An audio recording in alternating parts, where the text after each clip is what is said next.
એક સરસ મજાનું જંગલ હતું. તે જંગલમાં એક તળાવના કિનારે એક જાંબુનું ઝાડ હતું.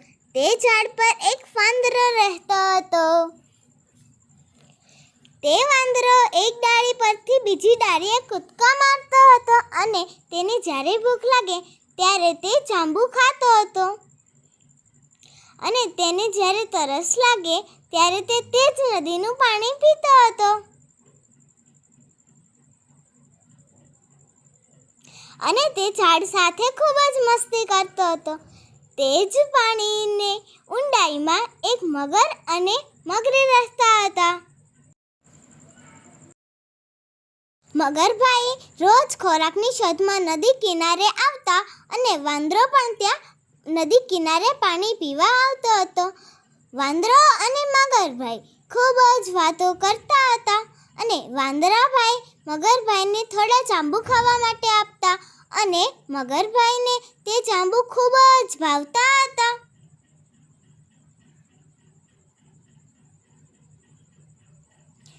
આમ કરતા દરરોજ વાંદરાભાઈ મગરભાઈને જાંબુ ખાવા આપતા અને વચ્ચે ખૂબ જ સારી મિત્રતા થઈ ગઈ.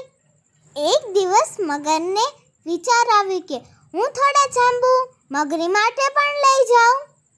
તેણે વાંદરાભાઈને કહ્યું, વાંદરાભાઈ, મારે થોડા જાંબુ મારી મગરી માટે પણ લઈ જવા છે.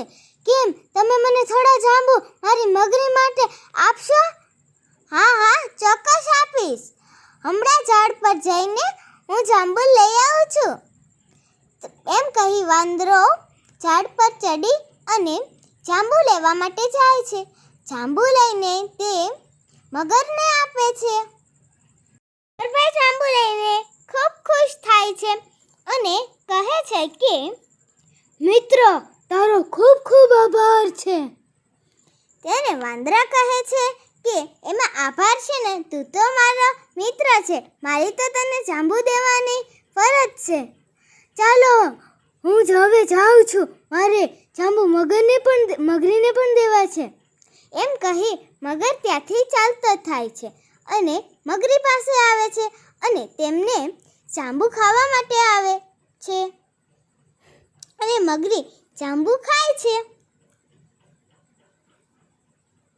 મગરીને તે જાંબુ ખૂબ જ મીઠા લાગે છે.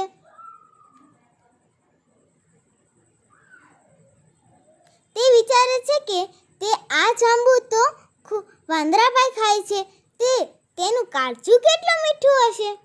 મગરીના મનમાં લાલચ જાગે છે અને તે મગરને કહે છે કે રોજ આ જાંબુડા ખાનાર વાંદરાનું કાળજું કેટલું મીઠું હશે, મારે તો તેનું કાળજું જ ખાવું છે. વાંદરાને મારી પાસે લઈ આવો, મારે તેનું કાળજું ખાવું છે. થોડી વાર ચક થઈ જાય છે મગર અને કહે છે કે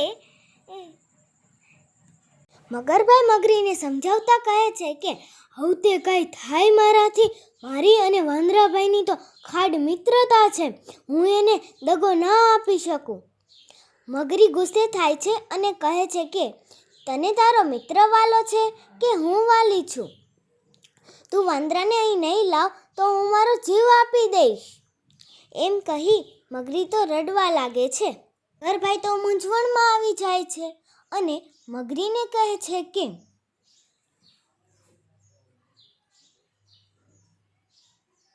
સારું મારી વાલી, હું કાલે સવારે જઈ અને વાંદરાભાઈને તારી પાસે લઈ આવીશ.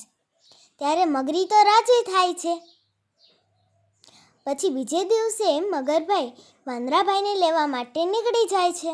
મગરભાઈ તો રોજની જેમ જ ત્યાં નદી કિનારે આવે છે એટલે વાંદરો તો ખૂબ ખુશ થાય છે અને તેમને જાંબુડા ખાવા માટે જાંબુ ઝાડ પરથી તોડી અને તેમને આપે છે.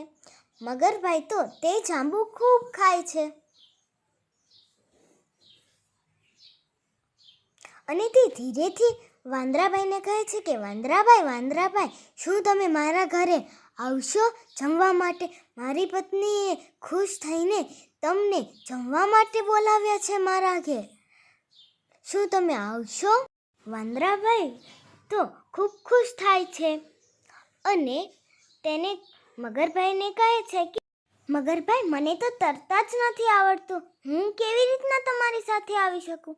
ત્યારે મગરભાઈ કહે છે કે તું મારી પીઠ પર બેસીને આવી જાજે, મારી પત્નીએ તને જમવા બોલાવ્યો છે. પછી વાંદરાભાઈ તો કૂદકો મારીને મગરભાઈની પીઠ પર બેસી જાય છે અને મગરભાઈ તો પાણીમાં તરવા લાગે છે.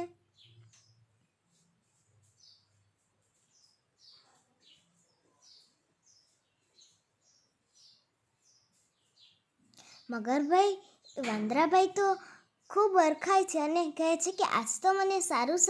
મગરભાઈ, તમારી પત્નીએ આજે જમવામાં શું બનાવ્યું હશે? ત્યારે મગરભાઈ કહે છે કે મારી પત્નીએ આજે, તમને કેળાનું શાક બહુ ભાવે છે, કેળાનું શાક, પૂરી, ભજીયા, કેરીનો રસ, શ્રીખંડ એવી વગેરે વાનગીઓ બનાવી છે.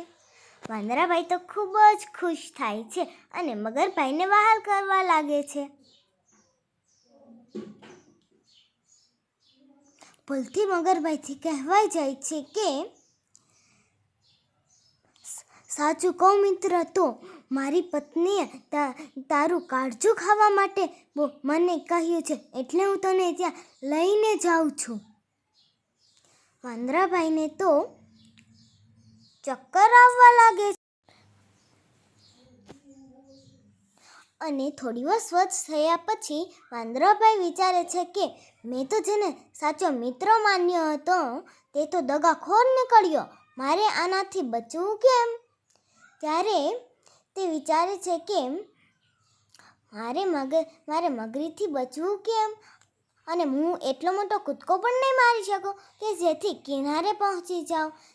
પછી વાંદરાભાઈને એક યુક્તિ મળી જાય છે. મગરભાઈને કહે છે કે મગરભાઈ, તમે પણ ખરા છો, મારું કાળજું ખૂબ ગંદુ થઈ ગયું હતું એટલે મેં તેને ધોઈને જાંબુના ઝાડ પર સુકાવા મૂક્યું હતું. તમે પહેલાં કીધું હોત તો આપણે બંને જ સાથે જઈને લઈ આવત મારું. અને તે વાંદરાભાઈ કહે છે કે મગરભાઈ, હજી પણ આપણે જઈ શકીએ, હજુ આપણે કંઈ દૂર નથી આવ્યા. ત્યારે મગરભાઈ તો તેની વાત સાચી માનીને કિનારા તરફ જવા લાગે છે. આ બાજુ વાંદરાભાઈ તો એ વિચારતા હતા કે ક્યારે કિનારો નજીક આવે, અને જેવો જ કિનારો નજીક આવ્યો તેવી તો વાંદરાભાઈએ મોટી છલાંગ લગાવી અને ઝાડ પર વહી ગયા. વાંદરાભાઈ મગરભાઈને કહે છે કે હે મૂર્ખ મગર, મેં તો તને મારો સાચો મિત્ર માન્યો હતો, તે તો મારી સાથે જ દગો કર્યો, તું તો દગાખોર નીકળ્યો. જા હવે અને ફરી અહીં જાંબુ ખાવાની આવતો નહીં. અને એમ કહે છે અને કહે છે કે આજથી તારો અને મારો કોઈ સંબંધ નથી. એમ કહી વાંદરાભાઈ તો અહીં આ નદી અને જાંબુનું ઝાડ છોડીને બીજે રહેવા ચાલ્યા જાય છે.